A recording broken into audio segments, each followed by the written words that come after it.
Bonjour et bienvenue. Avez-vous parfois l'impression que le monde qui nous entoure devient de plus en plus centré sur lui-même, voire narcissique? C'est une question que beaucoup se posent. Nous allons explorer ensemble une idée. Et si le nombre de personnes narcissiques n'avait pas réellement augmenté, mais que leur comportement, lui, était devenu bien pire, bien plus visible? Commençons par une interrogation simple. Y a-t-il vraiment plus de personnalités narcissiques aujourd'hui, ou assistons-nous à un tout autre phénomène? Honnêtement, la réponse n'est pas si claire. De nos jours, quiconque s'informe sur le narcissisme ou a survécu à une relation toxique avec une telle personne a la conviction d'en voir partout.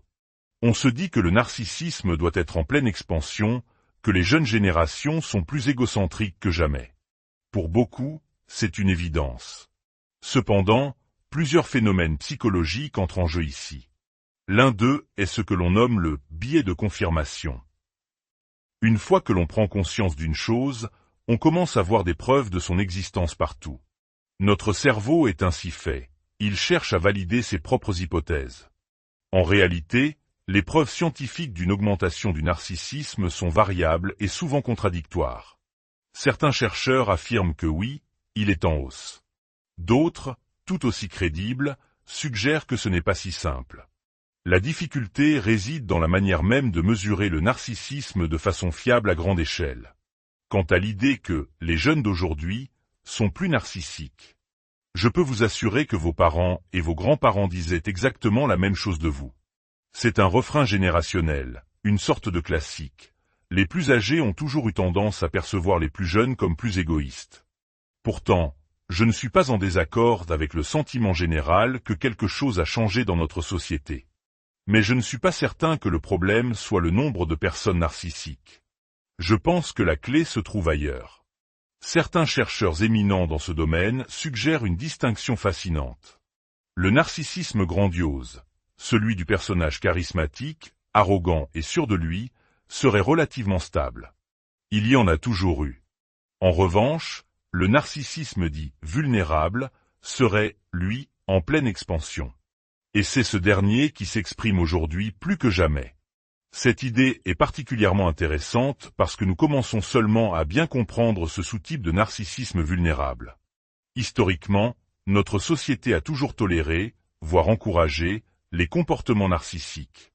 Dans les générations précédentes, un patriarche froid, distant, invalidant et sans empathie était considéré comme normal. Une femme subissant une dévalorisation constante et des abus émotionnels dans son mariage, c'était la norme. On ne s'en offusquait même pas, c'était ainsi. La psychologie est une science très jeune, ne l'oublions pas. Des concepts comme la dépression, l'anxiété ou le traumatisme, dont nous parlons aujourd'hui ouvertement, étaient autrefois ignorés.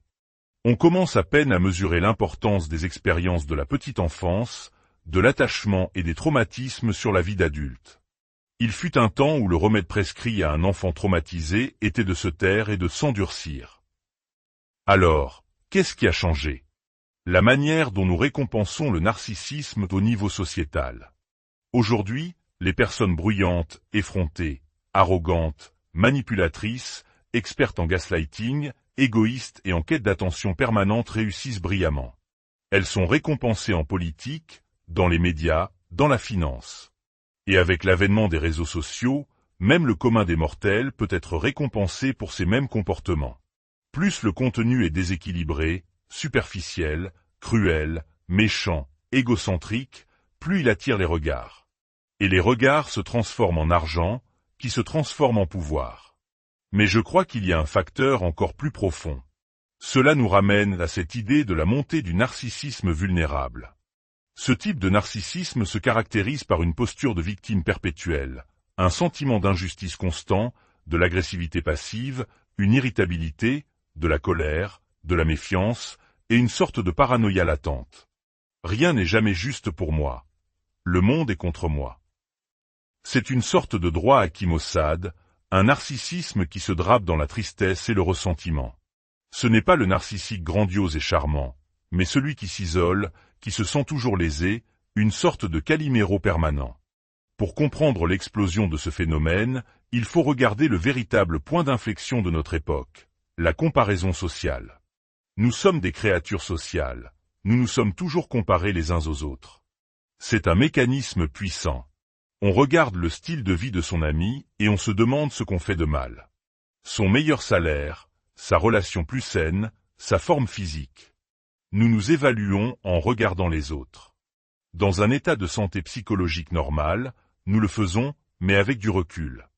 On peut se sentir un peu démoralisé après avoir vu la vie fabuleuse d'un ami, mais cela ne nous empêche pas de trouver du sens et un but dans notre propre existence.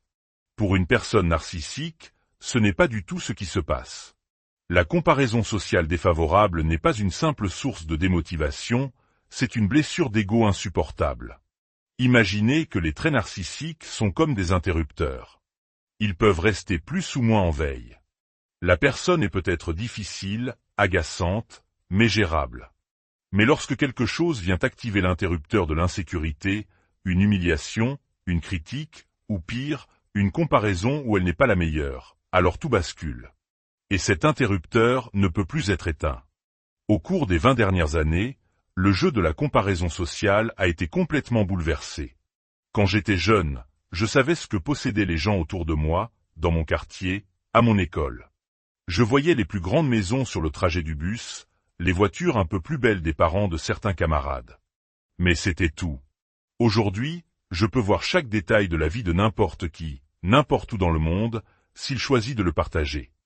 Et comme la plupart des gens mettent en scène une version idéalisée de leur vie, vacances de rêve, expériences incroyables, réussite professionnelle, nouvelles acquisitions, couple parfait, corps de rêve à la plage, la comparaison sociale a atteint un niveau d'intensité sans précédent. Les personnes aux tendances narcissiques ne gèrent absolument pas cette nouvelle réalité. Ce flot constant d'images vient percuter de plein fouet leurs sentiments de droit et leur insécurité. Le résultat ? De plus en plus de personnes narcissiques en colère, exigeant toujours plus d'attention, se livrant à des comportements de plus en plus extravagants pour l'obtenir. Ou, à l'inverse, devenant de plus en plus aigries et rageuses de ne pas l'avoir, convaincues que leur vie est injustement moins bien que celle des autres. Ajoutez à cela un contexte économique où tout coûte plus cher et où les salaires peinent à suivre, et vous avez la recette d'une véritable bombe à retardement. Ce génie ne retournera pas dans sa lampe. Le comportement narcissique en soi ne sera jamais illégal, sauf s'il franchit une ligne claire, ce qui est rarement le cas.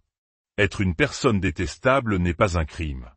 Alors, même si je ne suis pas convaincu qu'il y ait plus de narcissiques qu'avant, je pense que notre monde valorise leur comportement plus que jamais. Et surtout, il offre un terrain de jeu infini pour que leur pathologie s'exprime de manière plus extrême. Cela signifie que pour ceux d'entre nous qui craignent d'être blessés à nouveau, le discernement est devenu vital. On peut être empathique et compatissant, mais il faut aussi être lucide. Pensez à un lion dans un zoo. Il est magnifique à regarder. On peut même se sentir triste pour ce bel animal enfermé. On pourrait avoir envie de le sauver. Mais si vous essayez d'entrer dans sa cage pour le libérer, vous vous ferez dévorer vivant. Le principe est le même. Vous pouvez comprendre à quel point il doit être triste et difficile de vivre avec une personnalité narcissique, de se sentir constamment insécurie. Mais vous ne pouvez pas les sauver. C'est leur responsabilité. Si vous vous approchez trop, si vous ne voyez pas la réalité en face, vous serez blessé. Le monde est devenu un endroit où non seulement les traits narcissiques sont plus célébrés, mais aussi plus visibles et plus toxiques. Personne n'est l'exception. Trop s'approcher, c'est se blesser. Il est probable que le nombre de personnes narcissiques soit resté relativement stable, mais qu'elles soient aujourd'hui bien plus activées, bien plus enragées qu'auparavant, car le déclencheur de la comparaison sociale, si sensible pour elles, est désormais omniprésent. C'est cela que nous voyons, des explosions de colère et de rage contre le monde. Heureusement, cela ne signifie pas que tout le monde est comme ça.